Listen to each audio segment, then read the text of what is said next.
Baik, Assalamualaikum warahmatullahi wabarakatuh. Tuan dan puan, salam sejahtera dan saya doakan hari ini juga merupakan hari yang baik dan juga tuan dan puan dapat meneruskan segala perancangan dan perkara-perkara yang sudah disiapkan yang sudah siapkan untuk dijalankan dalam pelbagai kegiatan, aktiviti perniagaan dan harian tuan dan puan. Baik, video kali ini masih lagi dalam siri menjawab beberapa soalan yang dihantar melalui email dan juga ditinggalkan di blog saya iaitu www.nuraminahumar.com.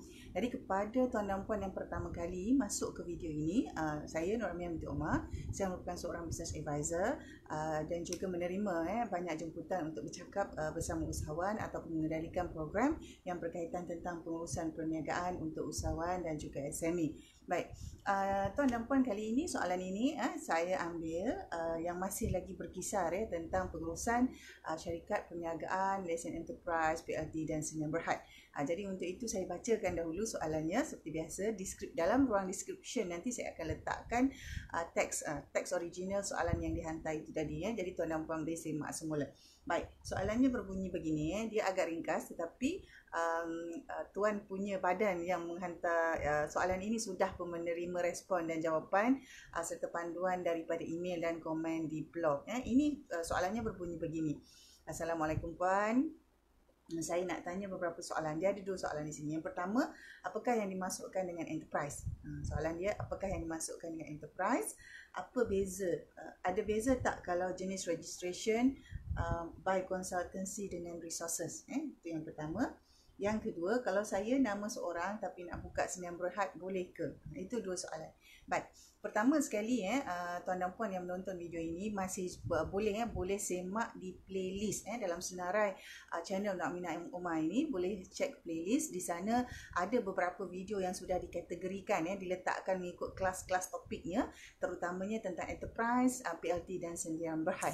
Jadi untuk kebaikan bersama saya ulang sedikit iaitu apa itu enterprise. Enterprise ini secara asasnya merupakan satu sijil yang membenarkan kita menjalankan perniagaan, dan biasanya kelulusan untuk sijil untuk menjalankan perniagaan ini diberikan kepada pemohon, sama ada pemohonnya itu adalah satu nama ataupun ada beberapa orang penama di dalamnya. Jadi untuk dalam proses pendaftaran ini, dia memerlukan kita meletakkan beberapa perkara seperti jenis perniagaan yang kita ingin jalankan. Jadi zaman sekarang pendaftaran boleh dibuat secara online, tetapi masih perlu membuka akaun e-biz SSM itu. Untuk pertama kali masih perlu pergi ke pejabat SSM, perlu mendaftar dulu di kaunter, tetapi selepas daripada itu untuk renew ataupun untuk ada pembukaan baru boleh dibuat submission awal secara online iaitu e-biz SSM itu tadi. Jadi apabila kita memohon untuk menjalankan perniagaan dengan lesen enterprise ini, dia akan ada salah satu kolom untuk kita isi apakah jenis perkhidmatan ataupun aktiviti perniagaan yang kita mahu lakukan di bawah lesen itu. Jadi nama yang kita letak untuk enterprise itu mestilah reflect dan menunjukkan kepada aktiviti yang kita jalankan. Baik tuan dan puan, semasa saya mendaftarkan beberapa kali lesen enterprise yang saya buka sebelum ini, dia juga bergantung kepada pegawai yang menyemak dalam sistem akan permohonan kita itu. Jadi ada setengah pegawai itu yang mungkin kurang jelas kaitan antara nama lesen enterprise yang kita letakkan itu dengan kaitannya dengan aktiviti-aktiviti bisnes. Mungkin dia akan ada query, dia akan buat pertanyaan dan kita perlu jawab.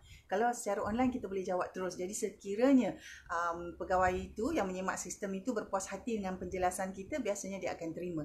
Katalah sebagai contohnya, saya pernah membuat submission untuk membuka satu lesen enterprise itu dengan nama learning dengan nama saya bagi contohlah XYZ learning. Jadi dia kata XYZ learning ni apa? Mesti ada satu perkataan lain kalau dalam aktiviti itu kalau dalam aktiviti perniagaan tu menunjukkan saya mengeluarkan produk, maka dia akan cadangkan untuk letak perkataan resources.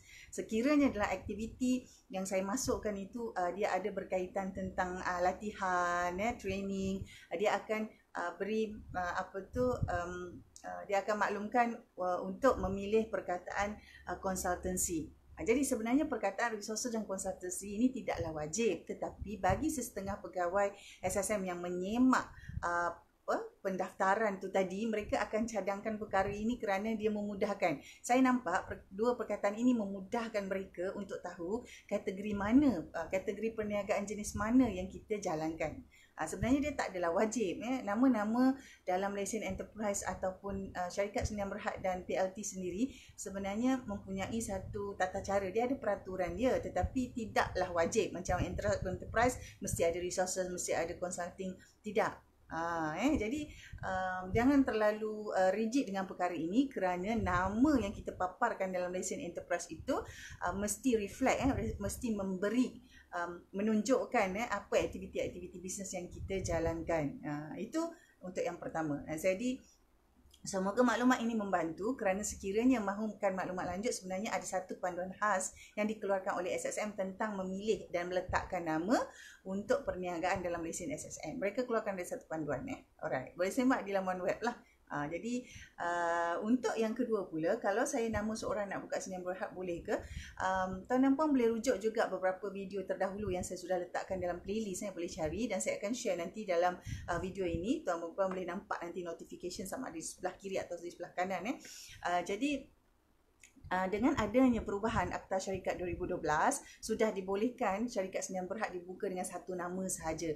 Jadi ia dikenali sebagai single person company. Bermakna saya sendiri boleh buka satu syarikat sendirian berhad, nama saya seorang sebagai pengemarang saham, nama saya seorang sebagai pengarah, dan juga nama saya seorang sebagai pekerja dikira dalam tu kan. Boleh. Tak ada masalah.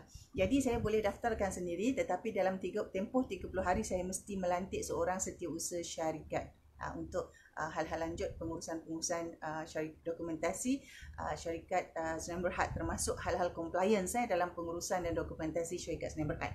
Jadi terus secara straight away menjawab soalan ini, dan kepada tuan dan puan sekiranya boleh lihat juga dalam video playlist yang saya dah letakkan apakah persediaan serta beberapa perkara yang perlu ditimbang tara apabila ingin membuka syarikat sendirian berhad, seperti termasuklah modal awal yang perlu ada dan juga perbelanjaan setahun maintenance to maintain a company. Jadi kalau company itu pun dormant, tak ada menjalankan aktiviti perniagaan sekalipun, masih lagi perlu ada retainer fee untuk company secretary menyimpan dan menguruskan dokumen itu tadi, dan juga ada keperluan untuk buat submission walaupun company kita dormant dalam setahun itu. Jadi untuk itu tuan dan puan boleh tinggalkan komen, boleh tinggalkan thumbs up, dan juga boleh hantar apa-apa lagi isu ataupun persoalan yang mungkin tuan dan puan mahu dikongsikan dalam siri video di channel Nur Aminah Omar. Jadi terus share dan klik subscribe. Boleh klik subscribe supaya dapat terus menerima notification untuk video-video akan datang. Jadi dengan itu, terima kasih. Kita jumpa lagi dalam video akan datang.